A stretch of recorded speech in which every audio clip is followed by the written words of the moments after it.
I'm Morgan Patterson. I'm the Director of Municipal Law for Kentucky League of Cities. And today we're going to talk about reopening plans with Community Development Services. And I'm essentially a moderator and here to answer any legal questions from the municipal law side. And I'm going to ask the panelists to go ahead and introduce themselves. Okay, Morgan. Good morning, everyone. This reminds me of back in the music day, standing on a stage and the lights are in your eyes and you can only see about 3 feet in front of you. So, I've just seen Morgan and Bobby. I hope you're all out there and doing well today.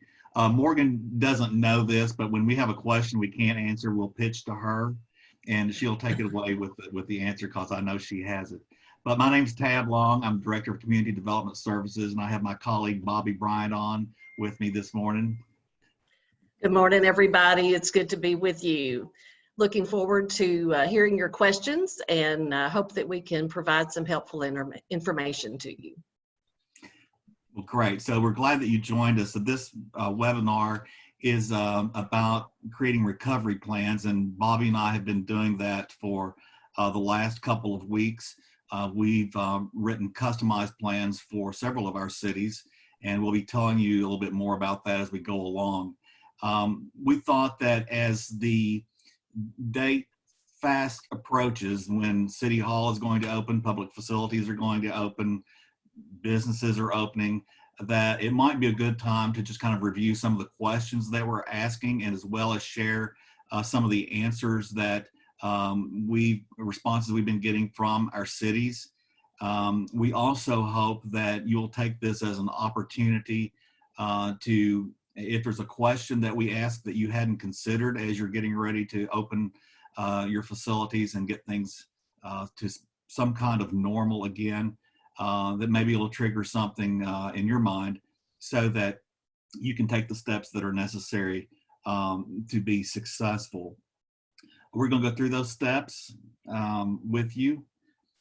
We are still writing customized plans, and if you want us to help you with that, we're glad to, or review, or anything that you would want us to do, we're glad to help. But we thought this was a way to reach more people more quickly, and we appreciate you being here. Also, I want to say before we begin that KLC is providing a number of these webinars on various topics as we go through this crisis. And so we would like to hear from you. If there are some topics that we're not addressing at KLC, please send a message or let us know in the chat window, and we'll make note of those so that we can have some of those in the future. So we appreciate everything that you are doing for your city, and we are here to help you in any way that we can. So this morning, Morgan will be kind of moderating in a sense. She's going to watch the chat window for us. And if you have questions that you want to send in, or maybe there's something that you're doing that you think would help another city, we're glad to share that. And she'll be monitoring that with us. We also want to acknowledge right up front that we have all sizes of cities in Kentucky. Bobby and I have been working with them. Some as small as 300 or 400 people. We've had a number that are in the 3,000 to 5,000 range, and then we've helped some of our larger cities too. And we know that different cities are at a different point in terms of their planning.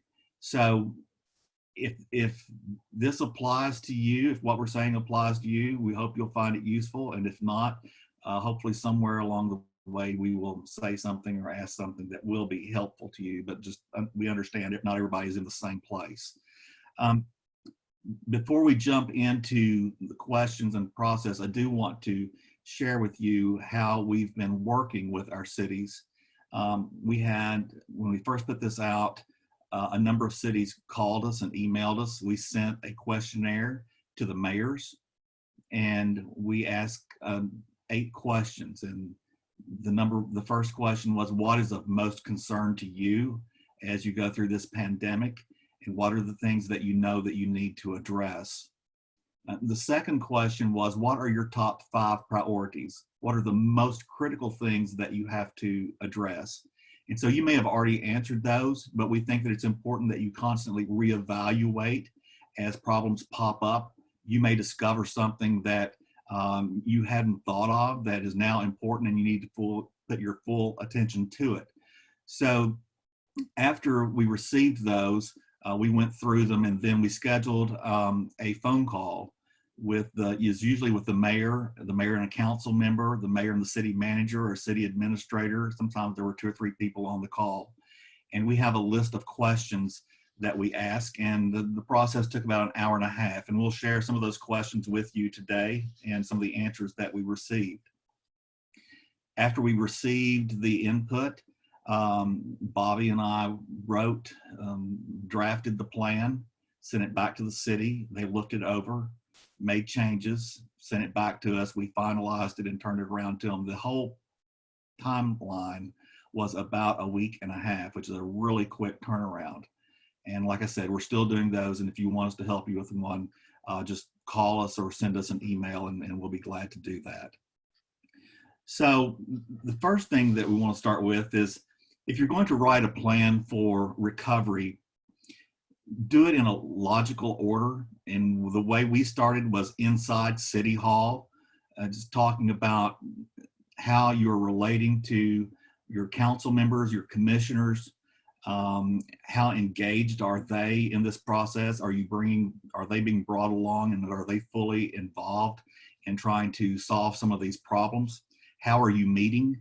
Are you meeting by Zoom, Facebook Live, YouTube?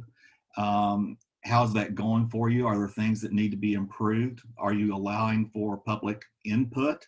How are you dealing with or reacting to or responding to the public? Then we talked about your staff. So we know that some of our city halls are small. They have a small staff. They can't really work at home. But for some of our other cities, they're doing it on a rotating basis, where staff is coming in, half of the staff on certain days, and then the other half on other days. And so we began talking about safety at work. And we started right in City Hall, and then worked our way out to police and fire, first responders, public works, your parks and rec departments. And then what about your large group events? And what about small businesses and your larger manufacturers? And just logically went through each one of those. The thing we discovered during this pandemic is that this is a virus that kills for some. For others, there's no symptoms of it. But even beyond that, this really is also a mental and emotional issue. So when we're talking about safety, you can't just assume that everybody is in the same place as you are. There are sometimes in our cities, older employees or those who have their health systems compromised may feel really nervous about coming back to work or allowing the public into city facilities. And it's really important, and I hope that you're communicating with your staff and you're allaying their concerns and addressing any concerns that they might have in terms of safety. As you think about opening City Hall, it's worth having conversations in terms of what that will look like. So for some of our city halls, they're small. They have a small lobby. You can comfortably get one person in at a time and have a safe distance. But employees want to know, how we're going to deal with the public. Do we have barriers up? Some are using plexiglass. Some are creating physical barriers if there's 2 people working in the office at the same time. Another thing that people are addressing is concerned with are people that pay. We have a lot of folks, especially our older populations, that like to pay their water bills in cash. People that are touching money. It's one of the most germ-packed things that you can touch. Are you requiring your employees to wear gloves? How are you protecting them from the public and the public from you? So that's where we really start in with the conversation on this. Bobby, you want to talk a little bit about the safety issue and the employees in the office? Sure. Some of our cities probably need to be considering, if you haven't already, being able to provide the PPEs for your staff, making sure that you have enough to remain open and to have a fresh supply for your staff. Another thing that has been important, and a lot of our partners out in our communities are helping with not only the face masks, but also the sanitation materials that you need. And please keep an eye on the KLC website for updates whenever we know of new resources for you. We are posting those on our COVID website, so be sure that you're checking back regularly about that. Just to make sure that we have, that you have the materials that you need. Another thing that many of our cities are doing, not only in City Hall, but also outside the city building, if it's needed, if you have a big number of people that seem to come to your City Hall, but making sure that you're keeping that 6-foot distance, and you may have to mark the floor to help people to see that that you are providing that space and that people are keeping a safe distance. It's just a kind of a subconscious reminder to be sure that you're giving people the space that they need. And then placing those sanitation stations around your facilities, making sure that, again, you have adequate supplies. And if you don't have supplies in certain areas that you're wanting to reopen, or you cannot guarantee that you can keep it clean in an ongoing fashion, maybe you don't need to open that part. So those are the things for you to consider as time goes by and we begin to lift restrictions. Is, you know, if you cannot keep it clean, then perhaps you need to consider keeping it closed. Tad? Yeah, and I think that's a great point. Is just because you can open doesn't mean that you should open. And every community, every city is different. You know the politics, you know the local culture, you know how people feel about are they ready for reopening, and you know, it just makes a great point. You have to understand your own politics, and just because you can doesn't mean that you should. Bobby talked about PPE, and that's really been a big concern. I know that supply chains have been difficult at best.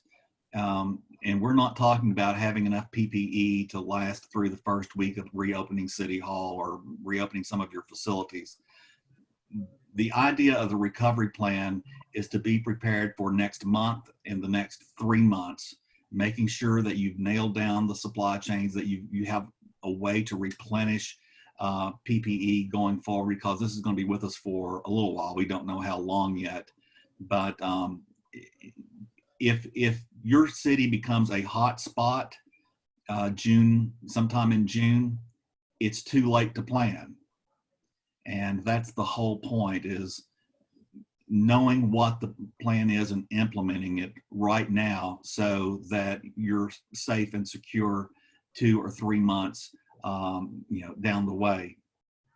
Some of the other things that we talked about and we heard about were public spaces, particularly parks. Many of you left your parks open for the walking trails or running trails and that sort of thing, but you had to close down the playgrounds. And so we've gotten a lot of questions about reopening playgrounds.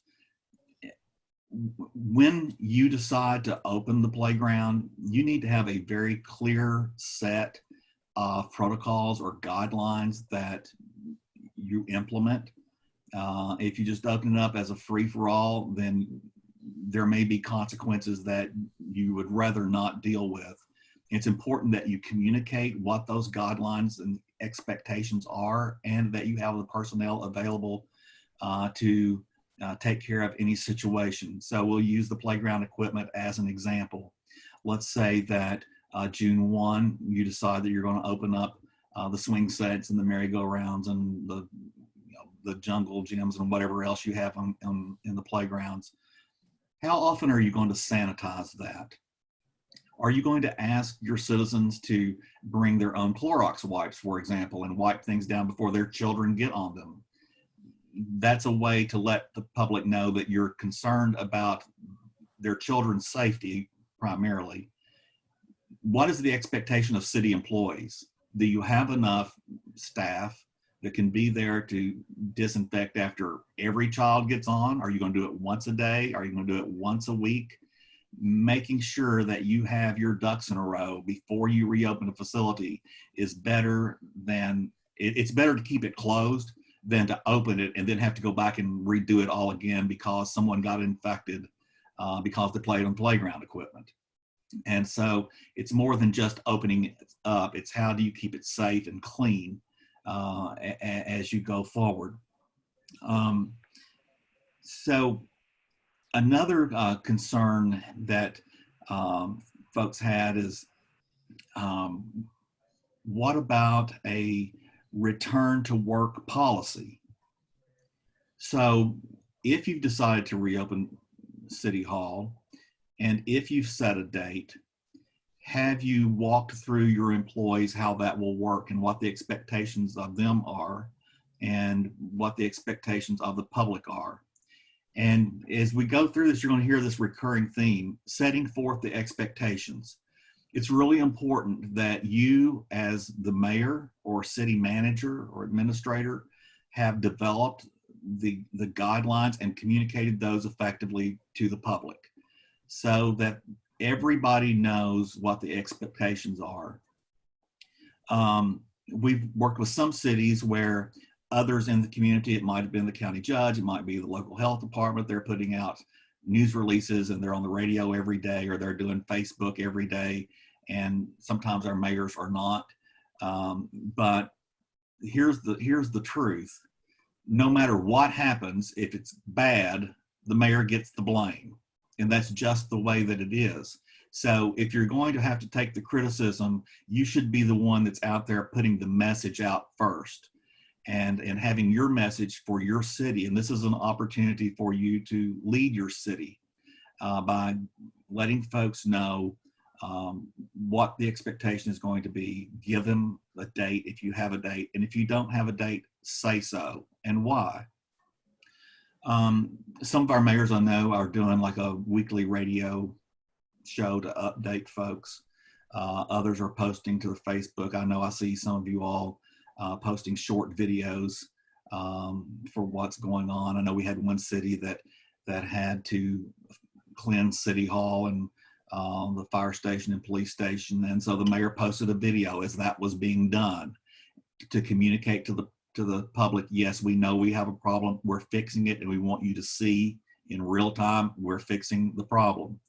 And he had a plan, and it worked out pretty well and allayed the public's concern. If you have not, yes. I hate to harass you. I just wanted to jump in here before we get too far away from PPE because Mayor Whalen asked a question whether all cities received the letter from the National League of Cities and Bella Canvas with the Masks for Mayors information and program. And I didn't know if you knew anything about that or if you would like to talk about it, or maybe we just provide the information to cities and let them know it's out there. Yeah, I have not seen that yet, and we appreciate you sharing that, Mayor Whalen.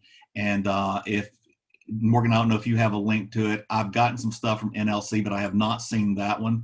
Mayor, if you would share that, we would be glad to post it to the website so that other people can see it. And if you have a link and you want to put it in the chat, then other people can, I assume, can link directly to it and open it up and download it.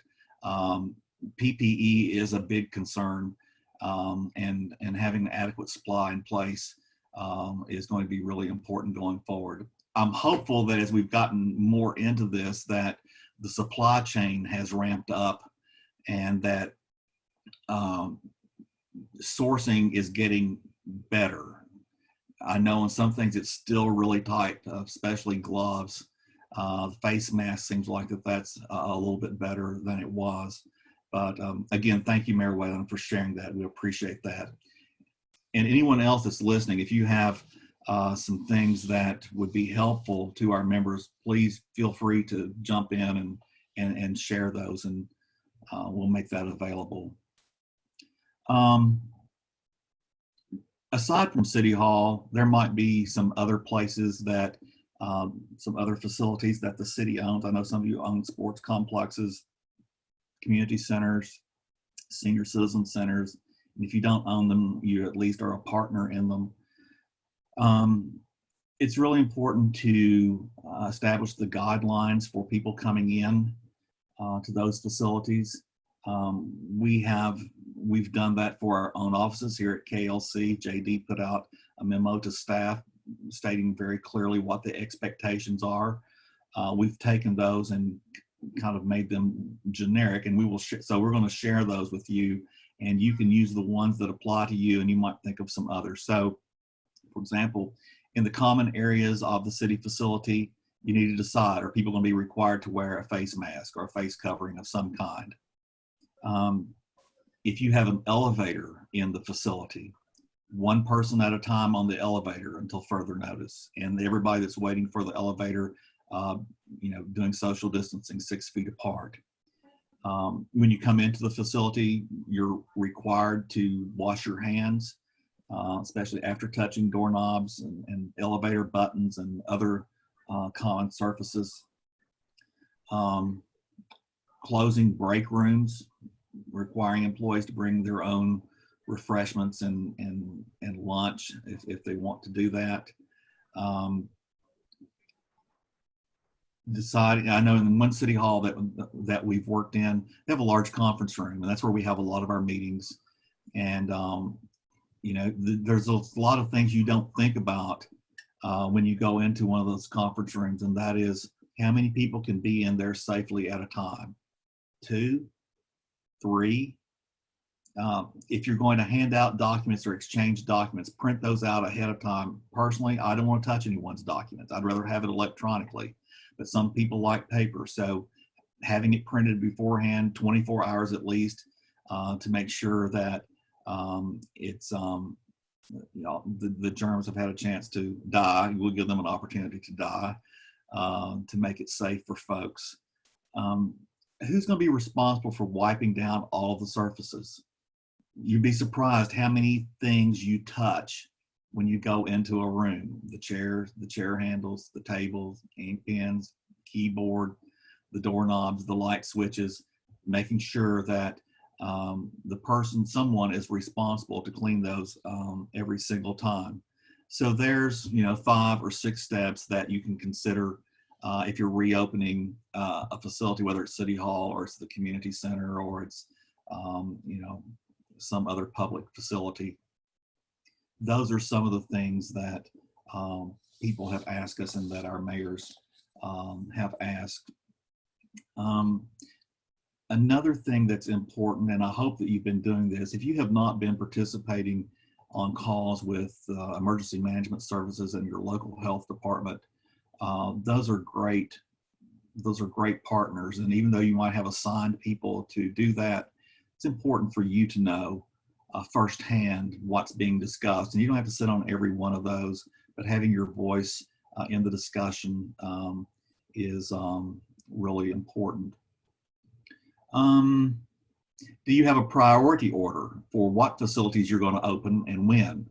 So as you're making an inventory of all the facilities that the city owns, what's the timetable? What are the critical facilities? What are the ones that could wait until later to reopen? Bobby, do you want to hop in and talk for just a little bit about projects and planning and federal dollars and that sort of stuff? On seeking, are you talking about the funding side, Tad? Well, the funding side and ongoing projects. Sure.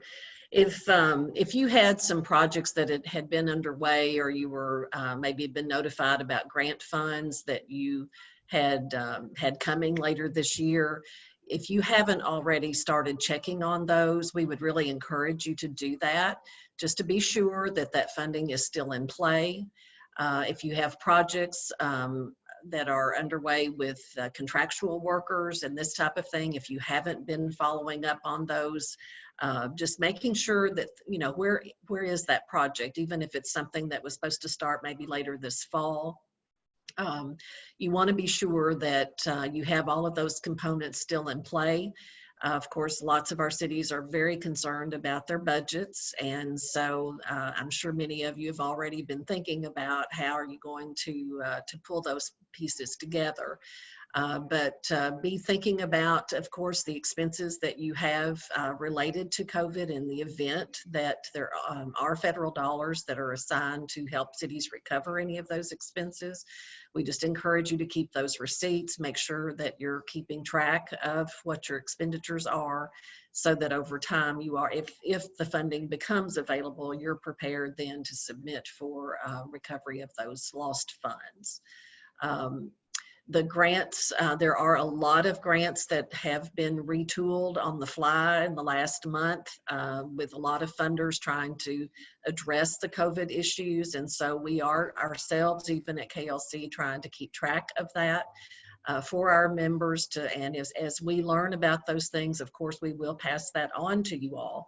But you know, it's just really good to be aware of what you currently have in play and make sure that that you're following that process through to be sure that you're prepared for whatever is going to be impacted by your budget or by funding not perhaps coming forward for you.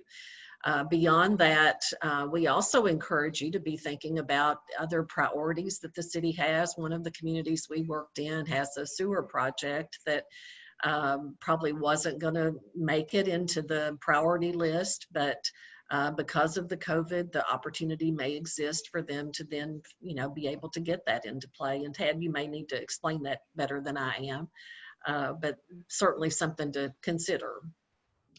Sure. So sometimes it's taking problems that you had previous to the COVID-19 pandemic, and if something has happened during the pandemic that has exacerbated the problem,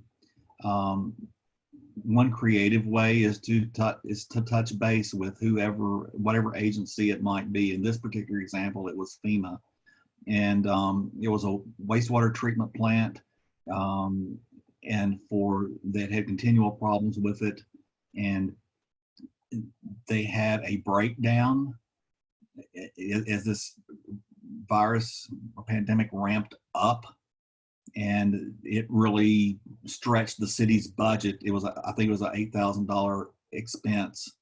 And so they're working now to see if they can qualify at least a part of the reimbursement for that expense through grant funds that are available. It may or may not work, or that may not work out for them. But think of every kind of impact. We had another city that was in the middle of some economic development contract negotiations. And when the pandemic hit, all that got put on hold and may not come to fruition. So is that a recoverable loss? In other words, they weren't able to get that up and running because they couldn't guarantee the construction crews could get there and work and do the things that they needed. There were lots of issues that came about because of the shutdown. So is that a reimbursable expense? We're really concerned, and what we've heard from our cities is there's a gap in budget funding that we have our doubts as to whether you're going to be able to recover or be made whole because of those losses. And a lot of those are going to show up, we believe, in July or August. I don't know that there's a solution to that. Even if you get federal dollars, I don't know that it'll be able to be applied to the gap in revenues that you're going to get because the businesses have been shut down. So I wouldn't count on that. And you know, if there were a magic bullet, I wouldn't be on this webinar right now. I'd be drawing $1 million for having presented the magical solution. I don't know. I don't know the answer to it. But the gap between when things shut down and things get back to some form of openness and operations is very concerning. I do want, while we're talking about budgets and revenues, some of our cities are reliant primarily still on property taxes. We've talked with cities that they don't expect that they're going to have a lot of issues with revenue loss.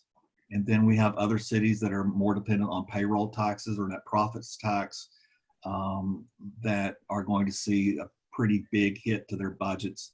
And, you know, there's two options. It's more revenue or cut expenses. And that's really the two options. So one of the tactics or strategies that you can think about, I hope that you know who the businesses are in your community. I hope you know the small business owners, the plant managers at the factories, the larger locally owned businesses, and that you've been in contact with them. But if you haven't, you should be, and you should be establishing your relationship with them and letting them know that the city is glad that they're there, and that you hope that they'll be able to reopen as the governor lifts the restrictions, and let them know you're there to help them, to assist them, to support them. And even if you can't, you know, provide money or grants to help them, that at least you care, because that is a large chunk of your revenue source. And so we've encouraged some of our cities to go through their tax rolls and who are the largest contributors to the tax roll.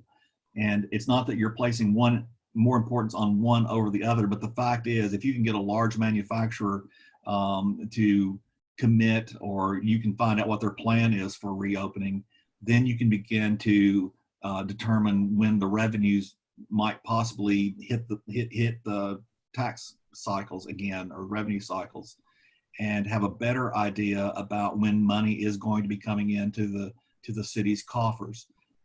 We all have a vested interest in making sure that the business community and the manufacturers are able to open and are able to succeed, and are able to do that safely.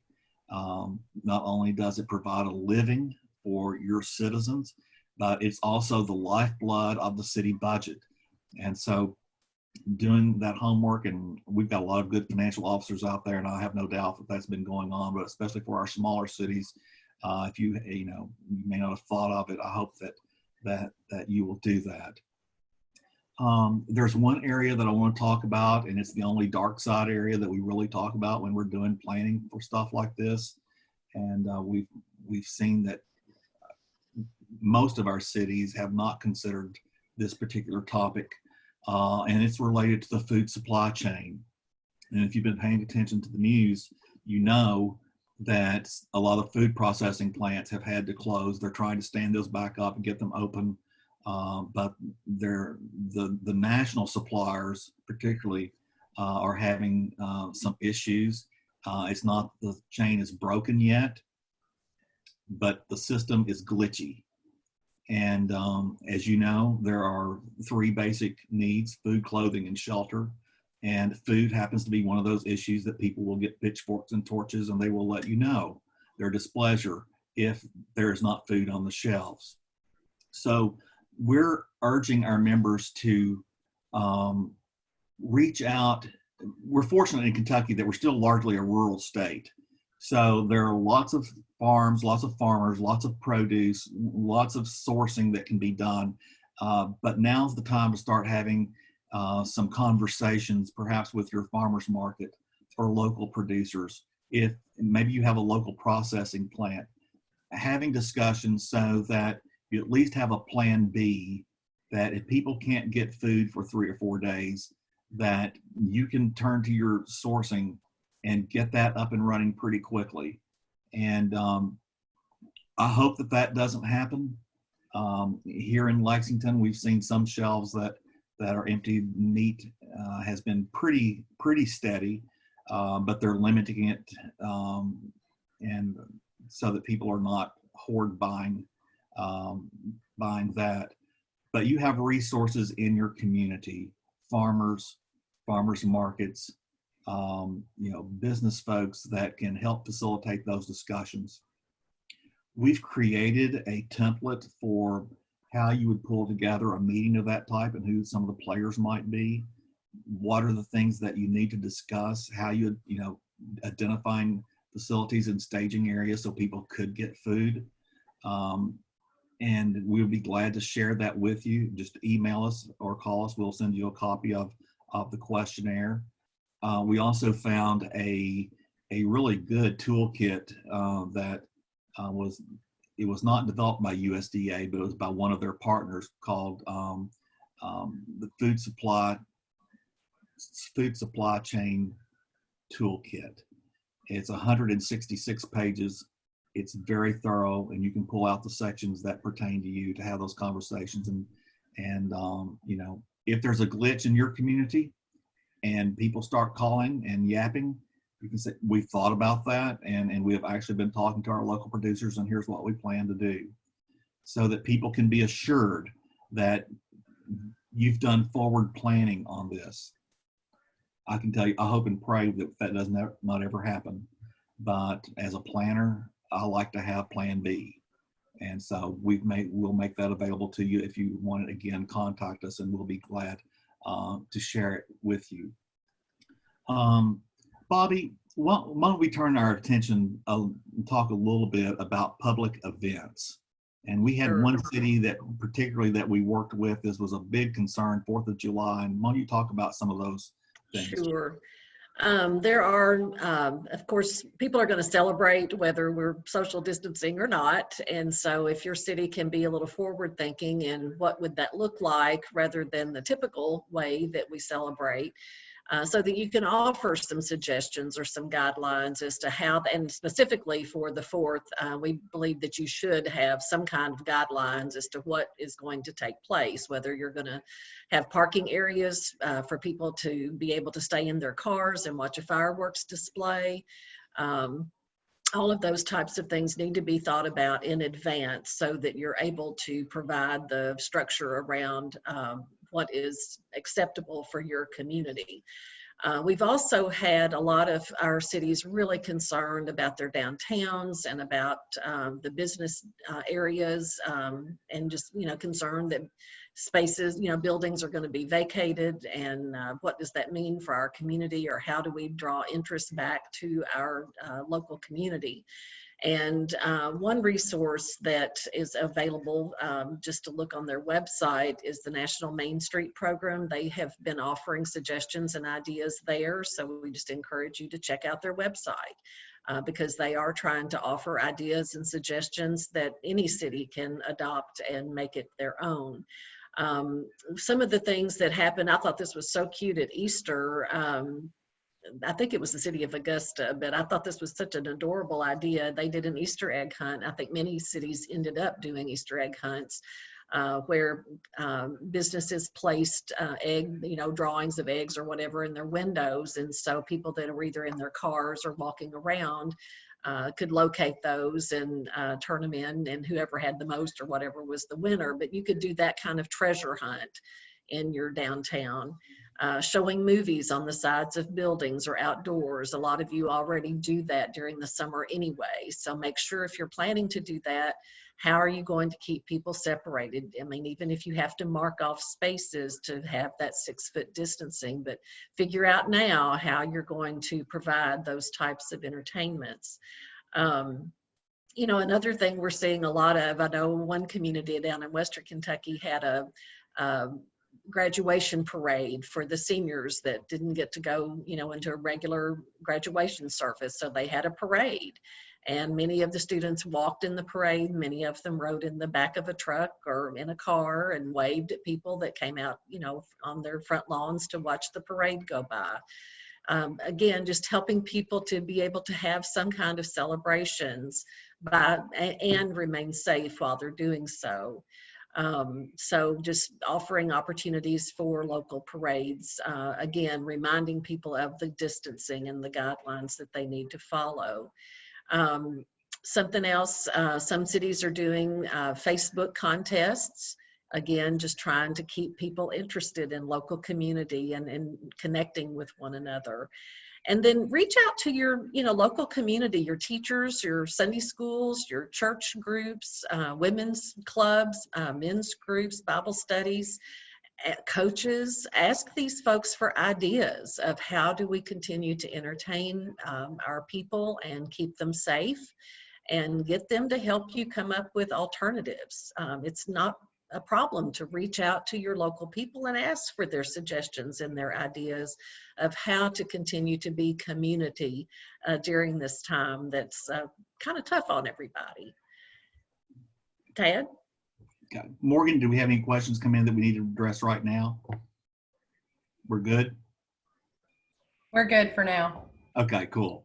I want to back up just a little bit on particularly the 4th of July celebration. You know, Bobby is right. We had one city that was really concerned about that. It's a big deal in this particular city. And so some of the things that we suggested were this. I think July 4th, it's on a Tuesday or Wednesday. I can't remember off the top of my head, but it's in the middle of the week. And so set a date that you're going to make a final decision and let the public know what that date is so that they can do some planning. And then you have to stick with it. So let's say it's the Friday before the 4th of July, and we're going to announce by 5 o'clock on Friday, and that's a very specific time and date. We're going to make a decision, then stick with it. If you're going to make the decision that you're going to have the fireworks, but you can't have a public gathering, say we're still under restrictions of you can't have more than 10 or you can't have more than 50 people gathering in a place, then how can you do it by people staying in their cars? So that entails a lot of detail. What parking lots are available around town where people would have a view of the fireworks? Establish how many cars can safely be in the parking lot. Decide who's going to monitor the cars as they come in and the number that are in the parking lot, and then say, no, this lot is full. So you maintain the required distance. Make sure that things start on time. You don't want people getting out of their cars and socializing in the parking lot. You know, we've been really lucky that the vast majority of people have been willing to follow the guidelines to stay safe. And we're not going to incarcerate ourselves to having a good time by throwing people in jail if they don't. Sometimes you have to, but I mean, that's not what the intent is. Most people, if they know what the rules are, they'll follow that. So make it clear how you're going to control that. And then have a plan for what you're going to do if some folks decide not to follow the guidelines. And we've been seeing that some. And, you know, people have a right to express their displeasure or to protest and those sorts of things. But what you don't, and that's okay. I'm all for that. I think it's an important right that we have. But it has to be done with safety, the safety of others. That doesn't impinge upon their freedom to be safe in their place and in their person. So having a plan for how you're going to handle someone or some group that decides not to comply is also important. Again, if you get to the 4th of July celebration and you have a problem with people getting out of their cars and doing things they shouldn't be doing, that's not the time to start planning. The time to start planning is today. And that goes, the same thing goes with every event, every piece of reopening, is that you have a plan and that you have guidelines and you have communicated with it. And then you've thought through what you're going to do if someone is not going to comply. Some of the things that Bobby mentioned, there are really a lot of terrific ideas for Main Street and for letting people get together. You know, I'm sure that there's a few people, if they weren't ever around people again, that would make them just very happy. But for most people want to socialize in some way. So we have to be creative in the ways in which we do that. I think another area that has to be or should be addressed that we want to think through is really two things, but they're very similar. One is checking with your police chief. You know, courts have been shut down, county clerks have been shut down. Um, for some cities, there's a backlog of criminal investigations and warrants that have to be served, and grand juries that have to convene and all that. And some cities have relaxed their citing speeders and stuff like that, trying to limit how many people they're taking into the jails. But as the old sermon goes, payday someday. And so we know that when the courts open back up, that there might be a backlog in those kinds of things. So along with resuming the normal flow of the business of law enforcement, there may be a backlog that has to be dealt with, and those police officers may be called to court, and do you have a plan for that? And making sure that you're working with at least the police department and city attorney, you're working with the county prosecutor and the court system to spread those out and to prioritize the cases that need attention, so that it's not they're not all tied up at the same time. Hey, Tad, we do Yes. have a few questions that dovetail in with this topic. One is from Ron Wolf. Continuing on the topic of mass gatherings, many cities have fall festivals. With the Kentucky State Fair continuing to plan to have their 10-day event, how can a city make plans now for these fall festivals? Okay. Well, it's a great question, and I don't know that there's a one-size-fits-all answer to that. The State Fair Board has made their decision to move forward and to keep their plans in place. I know I talked to another city, and I know Hopkinsville, and there was another city that we worked with that had to make a decision about go, no go. And they chose to cancel theirs. And that was that was in the summer. And so they were keeping the options open for fall until they felt, until the bands or the entertainers, the people that had to have contracts, they were keeping very close tabs on that. And their decision of go and no go was going to occur when those dates approached.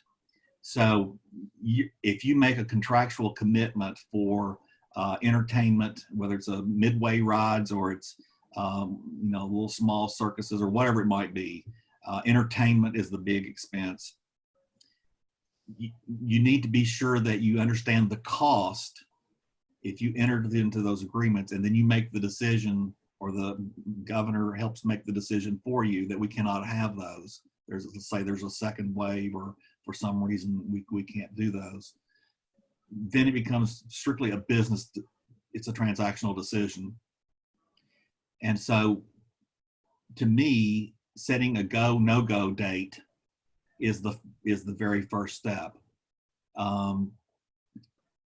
If you don't plan that way, it's very difficult to stop something once you've started it.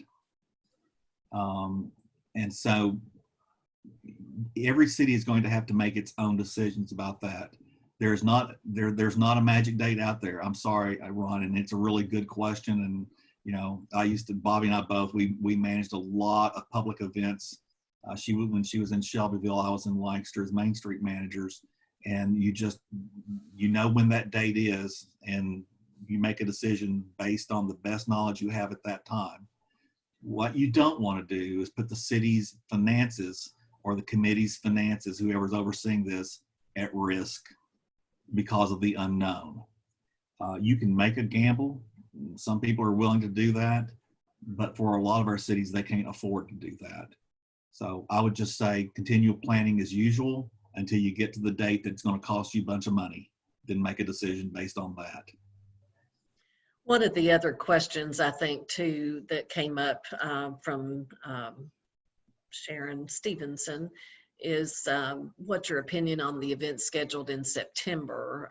Do you think we'll still be doing social distancing or not? And from my perspective, I would probably make plans to in some way still consider that as a possibility. There's no way to really know that at this point, but I think you definitely need to be having, if you're planning to go forward with the special event, right now, I would at least have a plan B that you would have to consider social distancing. Tad, do you agree or disagree with that? I Yeah. think I'll jump in. I think she was asking about KLC conference. Oh, good, Morgan. Thank you. Yeah, that was how I took her question. And I'm kind of like everybody else right now. I don't have a crystal ball. We have no idea month to month, week to week, what this is going to look like. I think the answer is the same. I think that we need to consider that the proposition and the probability that social distancing, to some extent, I don't know to what extent, will still be in place for the foreseeable future, and kind of plan accordingly. Now, Commissioner Smith-Wright did make a comment which piggybacks off what our discussion. They, in Owensboro, they canceled their Friday After 5 this year, and it's a 16-week entertainment series. She said they had to do it early to let the bands and entertainment know, and they are losing money on that. Yeah, and that's what she's describing is exactly the kind of no go decision that you have to make. It's hard, but you don't want to put yourself in a compromised position with the budget if you can avoid it. And I know a lot of folks have summer festivals, and a lot of those have been canceled. We had another city, and I'm sure a lot of you have already made a decision about this. They have a swimming pool, and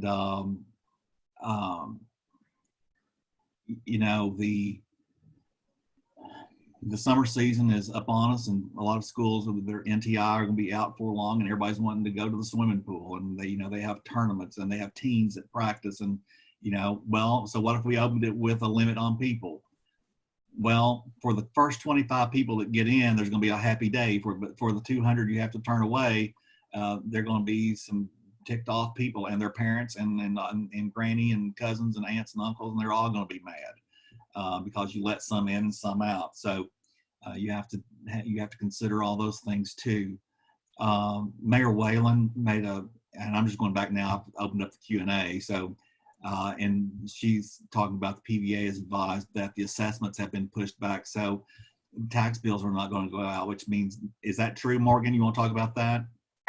Well, that's why I was going to wait until the end to talk about that. We're hearing that's really varying from county to county. We're hearing from some cities that no, it's going to be business as usual, and from others that for their bills that it is going to be pushed back. So the emergency administrative order that was issued by the Finance Cabinet Secretary gives the PVAs some latitude, and it's in a lot of instances going to depend upon the number of appeals to the initial assessment, and it may be pushed back even from whatever reopening schedule that the PVAs have.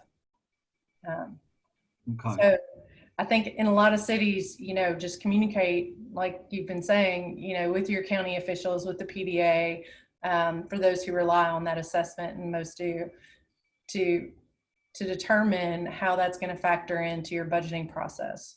Okay. I want to go back and revisit something we talked about a little bit earlier. And one of my good mayor friends let me know that 4th of July is on a Saturday this year, I think. So I apologize for getting that wrong. I don't know about you. Today seems like it's just probably Thursday. I don't know. I can't keep up with the dates, and I apologize for that. So if 4th of July is on Saturday, then I would probably be looking at making a decision the weekend before. I'd a week out on something like that. Again, if you have contracted with a large contractor of fireworks, that's a whole different ball of wax. For some, it's local, and they just buy them, and they've got people locally certified that can shoot off the fireworks. But for others, they spend a lot of money to have a professional company come in, and those contracts at this point may be locked, or they might not be locked. It's really you need to read the fine print and figure out how you can get out of that contract if if you don't know that you can have them or not. And I know a lot of this. I wish it were possible to give a more definitive answer of a one size fits all. It's just not. Your city's unique. That's why we love them. They're all unique, and you have to evaluate your own circumstances and decide, make the best decision. That's why the people elected you, and that's what they elected you to do. And this is a great time to step up and show that leadership. And Chad, I have to tell you that apparently I don't know everything I think I do. Sharon Stevenson was not talking about the KLC conference. She was talking about a huge festival that they have in September that costs them a great deal.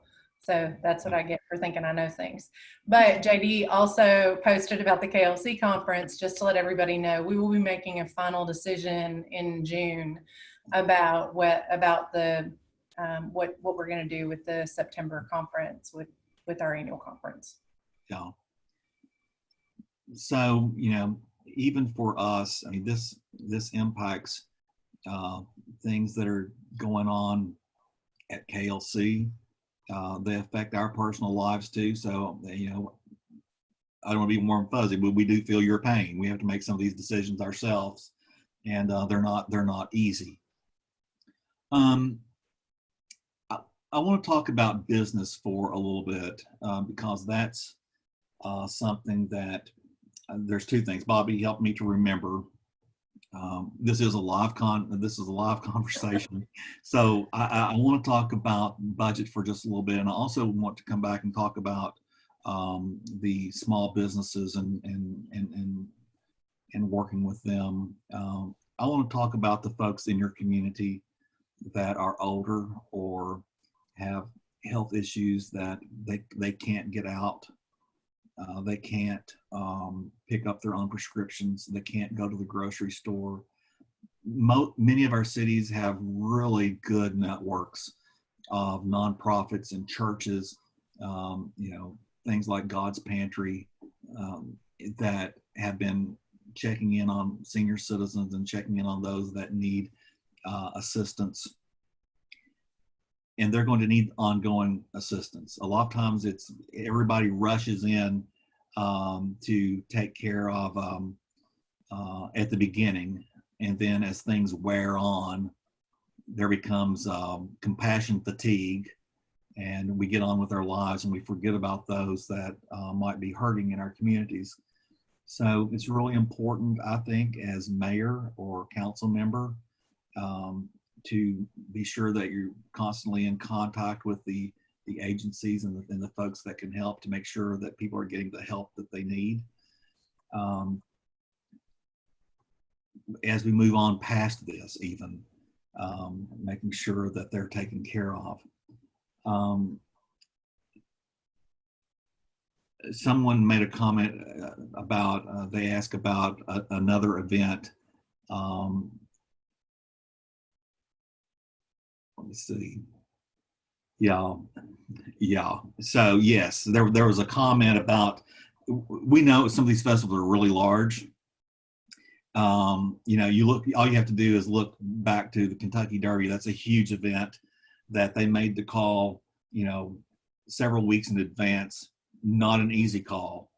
And that was a big hit for not only city budgets, but for local businesses that depend on that foot traffic and hundreds of thousands of people coming to Derby events. And we know that for your festival and your community, it's a big economic hit. We used to have a number of large festivals in my hometown. It was nothing to have 10 or 15 or 20,000 people to come to events, and they spent a lot of money. I remember a citywide yard sale one time we had, and they had to close the service station because people were buying gas, and the restaurants had to close because they sold out of food. I mean, it's a huge generator. But I feel like that I try to put myself back into those days and what kind of decision would I make. And if we were looking at a citywide yard sale on August 1st, then I would be looking at making a decision by July 1st. And, I would be preparing now, talking to our businesses and talking with our local government to let them know we're going to make a decision, and the decision might not be one that you like. So let's talk through this and figure out the pros and cons. And a lot of it's money driven, and it should be. That's why we have them. One reason we have them because we like to bring people together, but it's also good for business. So the communication part is really important when making the decision, so that no one is surprised. I can tell you one thing: if I were in charge of a festival, or if I had a business in a town, the last thing that I would want would be someone calling me on the Friday morning before the Saturday event and saying, "Hey, we're not going to have it." And I tried to never let that happen when I was in that position. I tried to stay out in front of all the things that were going on. And if we had to make decisions that had an adverse impact, for example, it's a thunderstorm and we can't have a parade, and it's pretty certain we're going to do that, we need to make a decision before the day of the parade if we can. We know it's not easy. So you have to look at your own circumstances and make the call. Morgan, was there anything else before we move on? We're good? Not about that. Dawn Kelsey had a question. She asked, what was the second factor you were going to mention in discussing court backlogs? I don't know. I might have to get Soraya and have to go back and do a replay of the recording. I know what it was. So, no, that's not what it was. The court backlogs and the warrants. So that was in law enforcement. Let me go back and look at that. Oh, I know what it was. So have you been working with your local health department in terms of anger issues, domestic violence? As I said, this virus is not just about the virus and the impact it's having on our health, but it's also a mental and emotional place we find ourselves, where we're locked in, we're isolated. It exacerbates tensions, even among people that don't argue and fight. And someone had pointed out to me as we were working through this with one of our cities,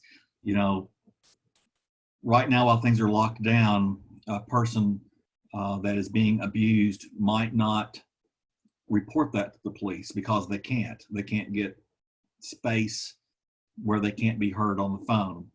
So we may see an uptick in that as restrictions are lifted. So are you working with the health department and mental health officials and your police officers, getting their plan together about how to address those types of issues? We've had cities where we've talked, and they said crime and reported abuse and that sort of thing have dropped dramatically. And we've worked with other cities who have said they've had a spike in both domestic violence and in vandalism and all those sorts of things. So it's all over the board across the state. But again, it's making sure that you're staying in contact with folks and you have a good handle on what's going on in your community. I wanted to talk for a minute about small businesses and local businesses. And again, we've had mayors that have done a really good job. They know all the business owners. They talk with them regularly. Mayors can't perform magic, but this is an opportunity to let the business community know that you care. And a personal touch might mean the difference between a business figuring out a way to open back up and stay in the community and try to remain viable as a business, or just shutting the doors and going to another town and doing it. Making sure that your work, if you have a Main Street program that you're working with them, the local chamber of commerce, which should be working with the businesses, your economic development authority, your industrial authority, having those regular conversations. And it's not that the mayor is, and I'm talking to mayors, I know there's other people besides mayors on here, but for the mayor, this is a great opportunity to show that you care as a leader and you care as a city. And whether you can have a direct impact in terms of providing any kind of financial support or any, regardless of any of that, which is important. People understand it's money. Businesses like money. But they also want to know that their community wants them there and wants them back open and wants them to succeed, that you're not juxtaposed against one another, working against, against each other as you fight through this. And it is a struggle. So just making sure that you've got good partnerships and good relationships and that you're maintaining good open lines of communications and listening to what they say. You'll be surprised what you learn if you ask and then close your mouth and use both ears to listen to what they actually have to say. And they'll tell you a lot of things that they might not otherwise have told you, and it can give you a lot more insight about your business, the temperature of your business community. Bobby, what else would you like to talk about today? I thought we might touch on, Tad, as we're getting on into the session here, about preparation for a second wave. That is something that we do encourage you to be thinking about. Many of you are already sitting in on your countywide EMS meeting, emergency services meetings. So we encourage you to continue to do that and be putting a plan in place now for a potential second wave. I mean, it's something that it's better to prepare now and not have to scramble when the time occurs, and it very possibly will. So some of the questions that we're just asking you to consider are, what lessons have you already learned? I mean, where were the things that you scrambled the first time to figure out? So you sort of know now how you will operate in City Hall. Most of you figured that part out. If you did have to close back down or institute restrictions again. What are things that could have been handled better? Look at the results that you had and figure out, this didn't go as well as it could have, and here's some things we could do to fix it. And then what steps are you taking now to make sure that you've got resources in place, and the hand sanitizers, the personal protective gear for your first responders. I mean, all of those things you need to be replenishing now and making sure that you're going to have enough, not only to get you through another 30 days, but another 6 months. I mean, we really want you to consider the long term here and how you can make sure that you're replenished adequately. What steps will you take if you have to lock down or you have to quarantine some hotspots in your area? What's the most efficient way for you to do that, and who will take the lead in that regard? Our legal staff has posted on our website the parameters about who needs to take the lead in those types of enforcement concerns, so be sure and check that out, and our legal staff are happy to talk with you about your responsibilities versus others. So we'll let Morgan weigh in on that too. But just being sure that you've got a reliable supply chain for equipment and supplies. Work with your department heads so that everybody understands what their role is, and so that everybody's prepared, that you have a plan B, that if we do have to go back to some type of restrictions, everybody knows what the steps are and how they're supposed to respond. I think those are good points. Morgan, did you want to weigh in on anything with that? Are you good? It's just it's going to depend upon whether there's a declaration of state of emergency as to the varying levels of responsibility in the city structure.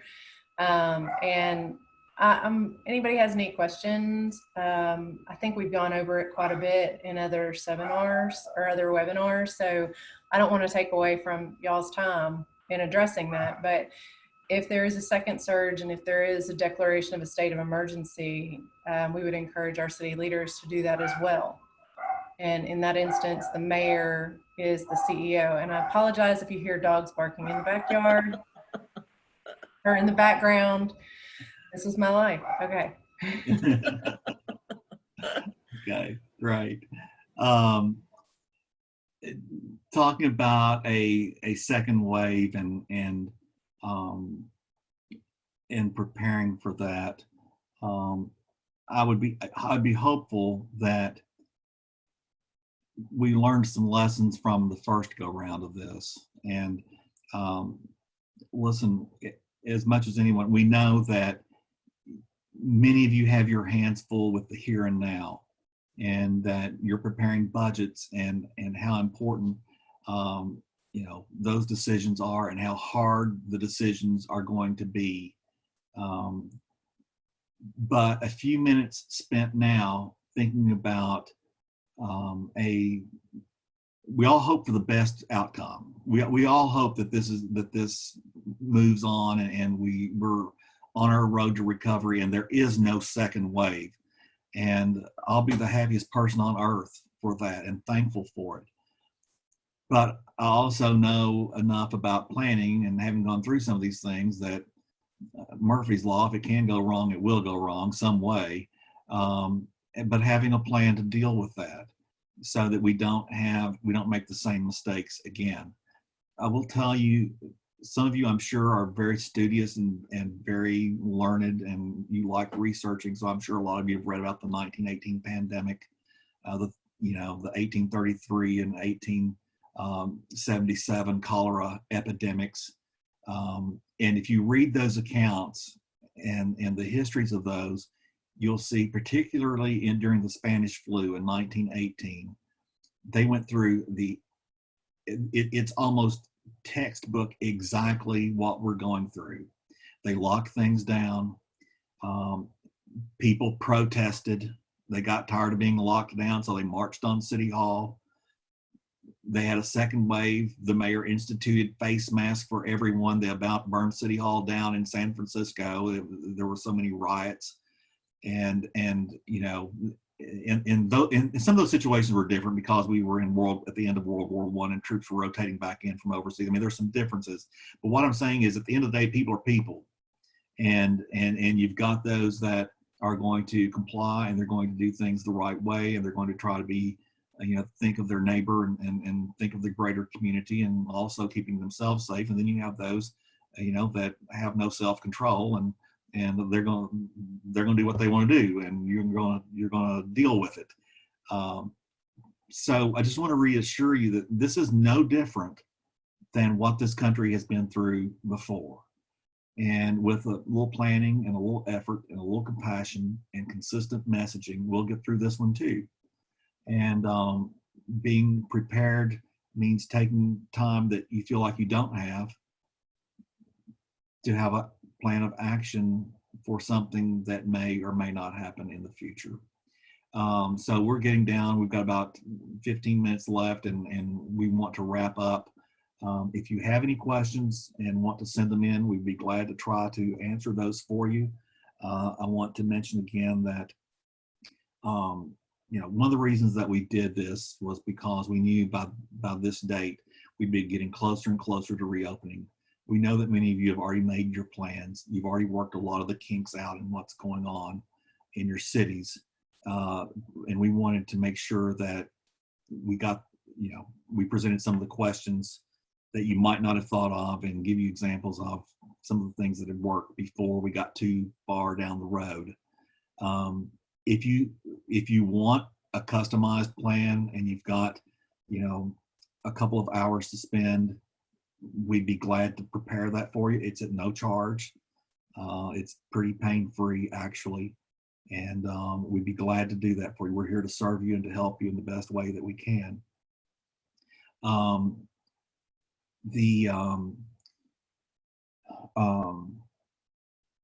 We hope that everything goes well for you. And we're here. Just call Kay. Tell her I want to speak to that Bobby Bryant or Tad Long. Get them on the line. We'll answer and we'll make time for you for sure. As things get opened back up, Bobby and I will be back on the road here before too long. As soon as JD lets the dogs out, and you know, we'll be doing our thing again. If you want to talk with someone that has gone through this process to learn a little bit more, I've talked with Brian Troggett over, he's the mayor of Versailles. He was actually the very first one to sign up, and I'm sure that he would be glad to talk with you about if it was worth his time or not. Mayor down in Jenkins, Todd DePriest also. So we're here to help you in any way that we can. Someone asked a question. That's why I got a little sidetracked, because I was trying to think of an answer while I was talking, and you know how that works. Is there a place to purchase liquid hand soap? And I do not know the answer to that question. Morgan, are you aware of anything that's posted on our website about that? Ah, yes, www.kentuckyhandsanitizer.com. So I'll say that again. It's a kyhandsanitizer.com. And thank you, Morgan, for posting that out there. I appreciate that. Bobby, is there anything that you want to say as we close? No, just to remind everybody to please keep an eye on the KLC website. That type of, what your question about the sanitation supplies there, we are trying to keep our website as up to date as we possibly can on that type of information. When you just type in klc.org, that what comes up is will link you right directly to our COVID resources. And so we just encourage you to check that out regularly. Just try to remember to go there and look. And then Tad and I have both been keeping an eye on the CDC website and on the, of course, the governor's COVID page, just for the most recent and up-to-date information. We've also used OSHA just to keep up with whatever their changes are. So we're like you, we just keep looking to see, you know, what's come up new today. And we are trying to keep our website as up to date as we possibly can, and just encourage you to remember to check. I know a lot of, we get all kinds of emails from our partners and affiliates, just like you do. And we're all looking for the most current and up-to-date and factual information. And so that's what we want to provide back to you, and we will do our best to continue to keep you informed as we know anything. We definitely want to make sure that we get that information factually back to you. And we just thank you for your trust and your confidence in us. You are why we are here, and you matter to us. And we're really excited about hoping to get to see you later this year. We are also eager to be with our members again, and you guys are special, and we just appreciate what you're doing for the citizens of our state and for your local community. We say thank you. One last thing that I will share with you, and I do echo what Bobby says. You know, she marked 21 years, I marked 20 at KLC this year, and we've been around local government most of our lives. We care about you, we appreciate you, and we love your cities, and we want to help in any way that we can. So I hope you'll feel free to contact us. We're going to be doing more webinars. Check out the KLC website, KLC is going to be doing more webinars. We're not at the moment, but others will be. And so check there often. Again, if you have ideas for training sessions that you would like to see that would be helpful to you as we move through this crisis and on into prosperity, we hope, please let us know. We want to provide information that's relevant and that's you know, useful for you, and we don't want to waste your time. So Morgan, we want to thank you. You've been terrific at moderating and keeping us on track. Is there any other question before we cut out of here? One bit of feedback I'm getting is that the website isn't working, and I think that's because there's no www in front of it, but when I copied and pasted it, it forced the www.kentuckyhandsanitizer.com on that. So the link for the hand sanitizer, the request from the Kentucky Distillers Association, is simply kyhandsanitizer.com, and I will post that in both the Q&A and the chat. Okay, great. Thank you again, Morgan, Bobby. As always, we're seeing a lot of each other by video conference, and we're still working. Y'all take care. If we can help you, let us know. And if there is any information that you want or training on, let us know. Bobby and I will be back at some time probably during the fall to do a grant writing webinar. This is our first foray into this, and so we apologize for any kinks that we had, but we've enjoyed it, and we wish you the very best. Let us know how we can help. Thank you. Thank you all.